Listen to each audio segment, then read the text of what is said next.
Hello everybody, welcome to the Theory Music School. The previous video on secondary dominance, part 1, focused on how to label secondary dominance with the appropriate Roman numeral. But this video, part 2, will focus on the voice leading of the inversions of secondary dominance. Secondary dominants behave very much like primary dominant chords, thus the voice leading will be mostly the same. However, before focusing on the voice leading, let us briefly review the features of primary and secondary dominant chords. They will either be a major triad or a major minor seventh chord, and the chordal root of the dominant will likely be a perfect fifth above or a perfect fourth below the chordal root of the likely destination or resolution chord. Example number 1 shows a primary or diatonic dominant in first inversion resolving to a tonic triad within the key of F major. The dominant is a major triad, thus satisfying criteria number 1. The chordal root of that dominant is C, with the chordal root of the likely destination or resolution chord, in this case the tonic triad, a perfect fifth below or a perfect fourth above the root of that dominant.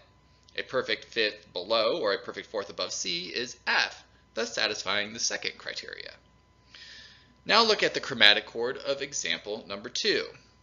The given chromatic chord is a major triad, satisfying the first criteria. The chordal root of the given chromatic chord is D. A perfect fifth below or a perfect fourth above D will provide the likely chordal root of the destination or resolution chord, in this case G, and thus satisfying the second criteria for a primary or secondary dominant. Once determining that the chromatic chord is a secondary dominant, we need to label the chord with the appropriate Roman numeral. First write 5 with the appropriate bass position symbol, in this case 6 to reflect that it's a first inversion triad, followed by a slash. We are now indicating that the given chromatic chord is a dominant functioning chord of something. The dominant of what, however? We have determined that the chordal root of the destination chord is G. G is the root of what chord in F major, however? The answer is the 2 chord. Therefore, the appropriate analysis of the secondary dominant is 5, 6 of 2. If you think you need to review the process for labeling secondary dominants with the appropriate Roman numeral, please refer to part 1 of my videos on secondary dominants. Now let us turn our attention to the voice leading of the primary and secondary dominant chords. Look at example number 1. The leading tone is in the bass voice. It's the E and it's resolving up by step to the F. While it is correct to think of the leading tone as scale degree 7 as well, it might be even more helpful to think of this tone as the chordal third, especially when we begin to focus on the voice leading of secondary dominant chords. A common tone can be kept in the same voice, in this example, the C in the alto, and the remaining voices can move in accordance with the likely scenario of achieving a complete chord with a doubled chordal root in this particular context. Since secondary dominants behave in a similar fashion to diatonic or primary dominants, we can expect that the voice leading of secondary dominants will be similar.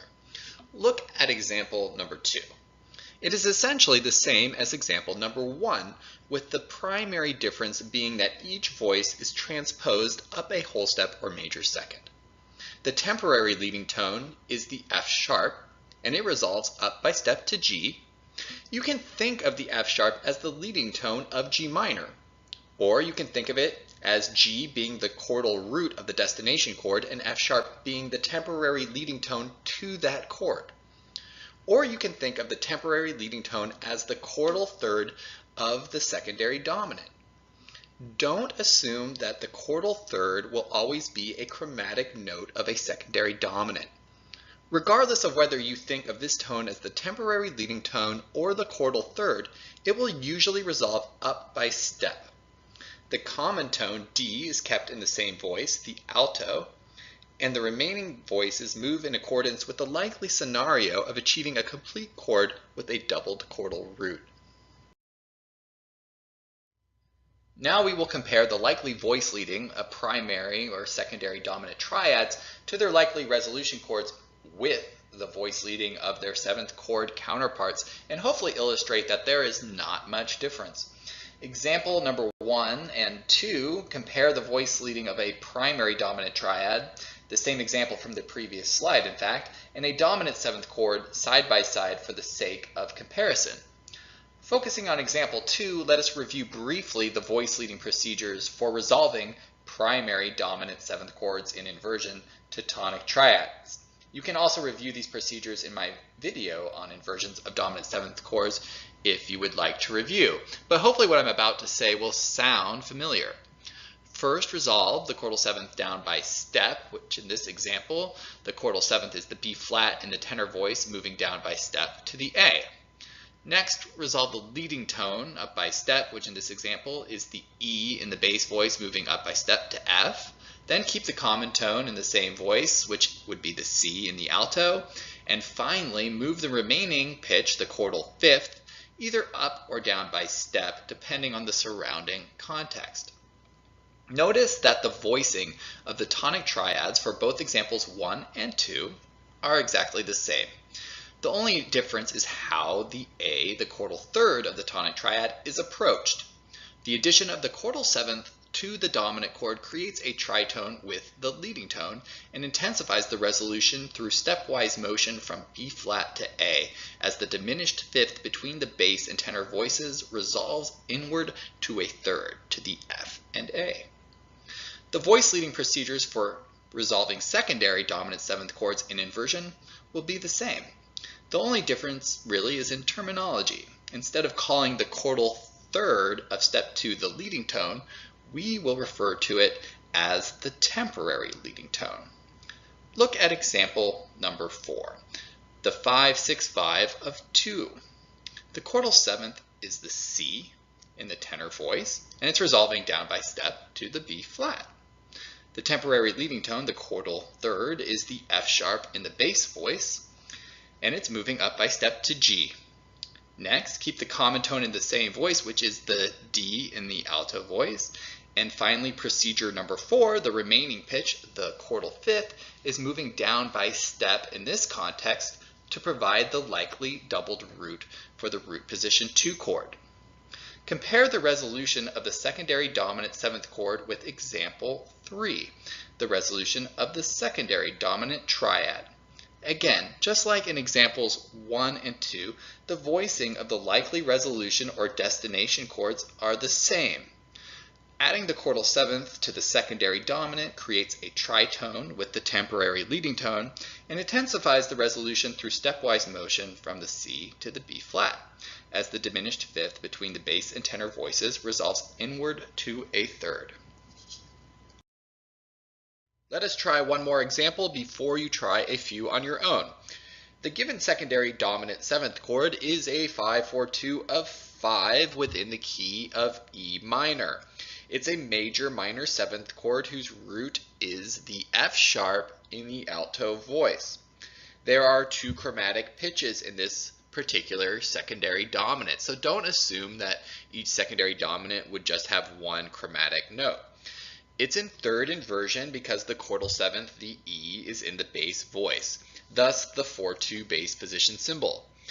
This chord will likely resolve to a chord whose root is a perfect fifth below or a perfect fourth above the F sharp, which in this example would be, well, it would be B. B is the root of the 5 chord in the key of E minor. Thus, the secondary dominant is properly labeled as 5-4-2 of 5. Okay, now for the voice leading. First, resolve the chordal seventh down by step. In this example, the chordal seventh is the E in the bass voice, and it's moving down by step to the D sharp. Next, resolve the temporary leading tone, or the chordal third if you want to think of it that way, up by step, which in this example is the A sharp in the soprano moving up by step to B. Then keep the common tone in the same voice, which is the F sharp in the alto. And finally move the remaining pitch, the chordal fifth, in this example the C sharp in the tenor voice, down by step. Notice that procedure 4 states to move the remaining pitch, the chordal fifth of the dominant, either up or down by step, depending on the context. That last little bit is pretty important. depending on the context.